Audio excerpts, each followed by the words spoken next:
کابینہ ڈویژن میں جو تعیناتیوں کی ایک سپریم کورٹ کی ڈائریکشن پہ ہم نے کہا تھا، تمام منسٹری سے ریکویسٹ کی تھی کہ جو بھی کابینہ کی اپروول کے بغیر جو تعیناتیاں ہوئی ہیں پچھلی حکومتوں میں، ان کی تفصیل جو ہے تو وہ پیش کی جائے، جس میں کہ تقریباً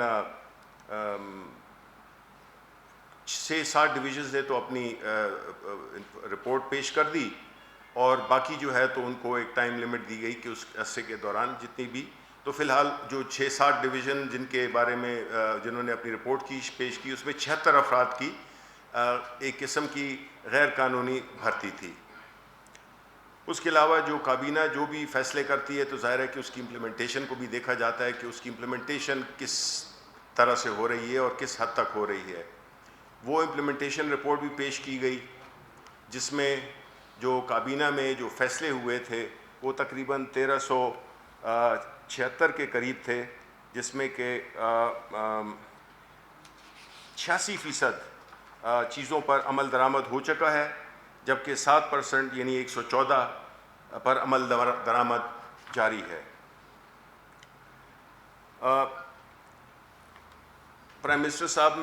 نے ایک اور پوائنٹ ریز کیا، جس میں کہ ان کا لگتا تھا کہ وہ کس قدر ان کو اس بارے میں فکر ہے، اور وہ یہ تھی کہ جو کرمنل جسٹس سسٹم ہے، یعنی ہماری جو عدالتوں کا اور یہ جو قانون میں جو عوام کو جو تکالیف پہنچتی ہیں، مقدمے سال ہا سال چلتے رہتے ہیں،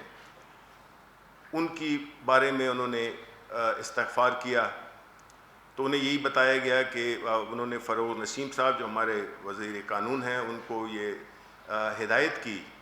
کہ وہ میکسیمم اگلے 6 مہینوں میں مکمل طور پہ جو بھی اصلاحات ہیں وہ پیش کر دی جائیں کابینہ میں،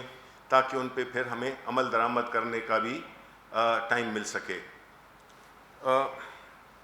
اس کے بعد تھانوں کے بارے میں بات ہوئی، جو ہمارے تھانوں کا جو کلچر ہے اور جو ہمارے تھانوں میں اسی سے جڑی ہوئی بات تھی جو کرمنل جسٹس سسٹم سے ہے، کہ اس میں یہی انسٹرکشنز دی گئی انٹیریئر منسٹری کو کہ وہ جو تھانوں کا ماحول ہے اس کو بہتر کریں، اور ماڈرن ٹیکنالوجی کا استعمال لاتے ہوئے جتنا بھی وہ ہو سکتا ہے اس کو ایفیشینٹ بنا سکتے ہیں، وہ اس کو اتنا ہی ایفیشینٹ بنائیں۔ اس کے بعد ایک اور اہم بات ہوئی، جس میں کہ بھارت سے جو امپورٹس ہیں ان کے بارے میں ڈسکشن ہوئی کہ وہاں سے ہماری امپورٹ، جو کہ ہماری کابینہ کا پہلا فیصلہ تھا، جس میں ہم نے جب انڈیا کے ساتھ جو ہماری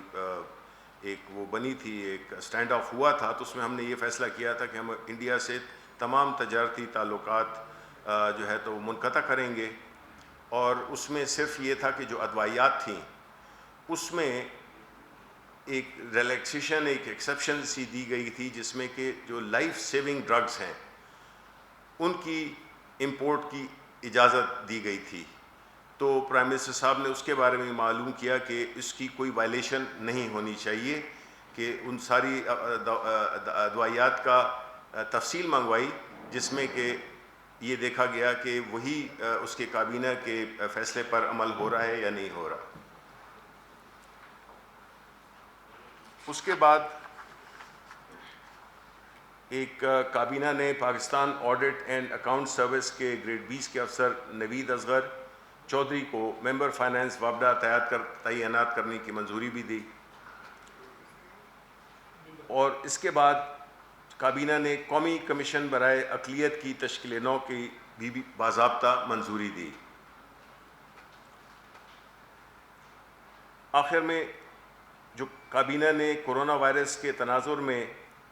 جو عوام کو ریلیف فراہم کرنے کے وزیر اعظم پاکستان کورونا ریلیف فنڈ کے حوالے سے پاکستان اخوت اور اخوت USA کے مابین مفاہمت کی یادداشت کی بھی منظوری دی۔ اس مفاہمتی یادداشت کی بدولت اخوت بیرون ملک مقیم پاکستانیوں سے وزیر اعظم کورونا ریلیف فنڈ کے حوالے سے عطیات اکٹھے کر سکیں۔ اس کے علاوہ جو ملک میں تیار شدہ ہینڈ سینیٹائزرز ہیں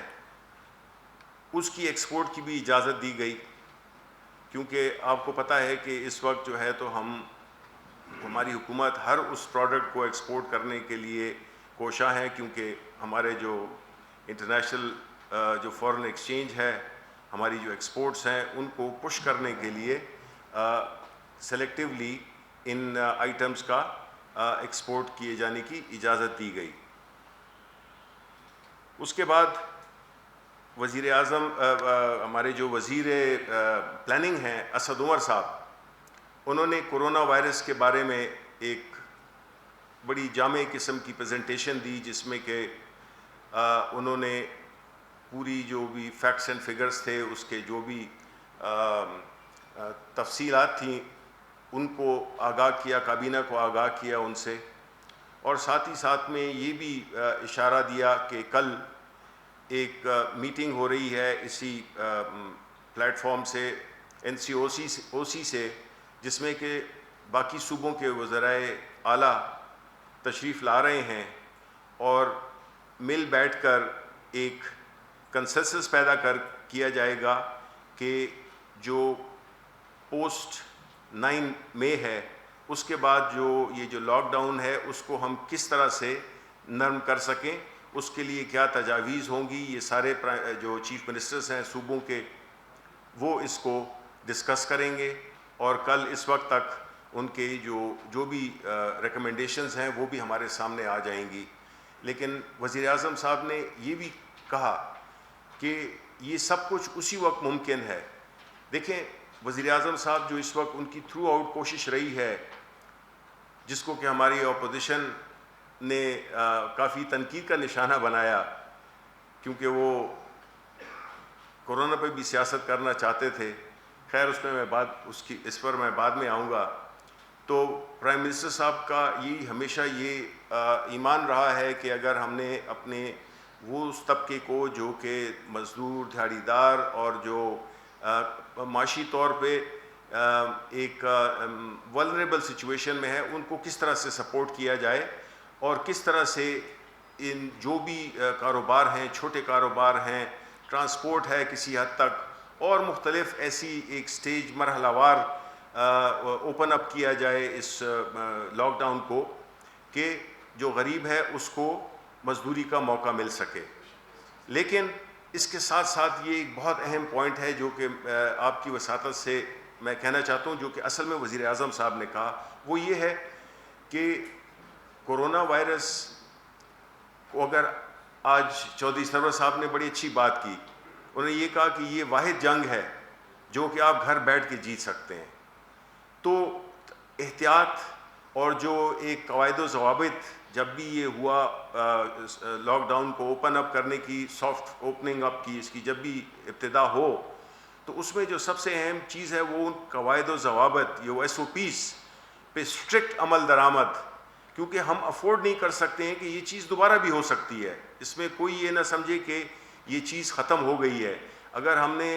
احتیاط کا دامن ہاتھ سے چھوڑا تو یہ چیز ہمیں بہت ہی زیادہ اور خطرناک طریقے سے بھی ہم پہ اس کا ریلیپس ہو سکتا ہے۔ تو یہ ایک بڑی اہم بات تھی جو کہ میں چاہوں گا کہ آپ بھی اس میں اپنا رول ادا کریں، اور اس میں جو عوام ہیں ان تک آگہی ان کی کریں کہ وہ اس کورونا وائرس کے جو بھی اس کے ایس او پیز ہیں، اور وہ ظاہر ہے جو بھی انڈسٹریز بھی جو کھلیں گی، جو کاروبار کھلیں گے، ان سب کو اس کی بہت ہی زیادہ احتیاط کرنی چاہیے، کیونکہ ہم نے یہی دیکھا ہے کہ جو باقی ممالک تھے، یورپین ہو گئے، چائنا ہو گئے، اگر چائنا نے اس پہ کنٹرول پایا ہے تو وہ صرف ڈسپلن کی وجہ سے پایا ہے، اور ظاہر ہے وہ ایک بڑا امیر ملک ہے، تو ان کے پاس ریسورسز بھی تھیں، اور ان کے پاس وہ امپلیمنٹیشن کی ایک وہاں پہ ظاہر ہے کہ ایک political system, different political system ہے۔ لیکن ہم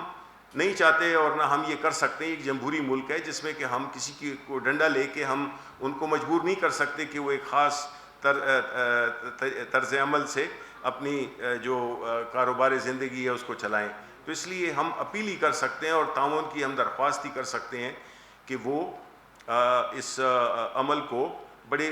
اسٹرکٹ طریقے سے اس پہ عمل کریں.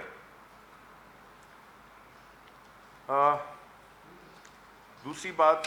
جو تھی وہ ظاہر ہے کہ وہ انہوں نے جو ہماری معاون خصوصی ہیں سماجی تحفظ کی ڈاکٹر ثانیہ نشتر نے، انہوں نے بھی کابینہ کو جو مستحق افراد کے جو اب تک انہوں نے کیش پیمنٹس کر چکی ہیں، جو کہ تقریباً اب 80 لاکھ خاندانوں، معذرت چاہتا ہوں، موجودہ 40 لاکھ افراد کے ساتھ ساتھ موجودہ دور میں تقریباً 80 لاکھ خاندانوں کا اضافہ کیا گیا ہے جن کو احساس پروگرام کے تحت مالی معاونت دی جا رہی ہے. اور یہ سارا جو پروسیس ہے وہ بڑے ہی شفاف اور بڑے آرگنائز طریقے سے ہو رہا ہے.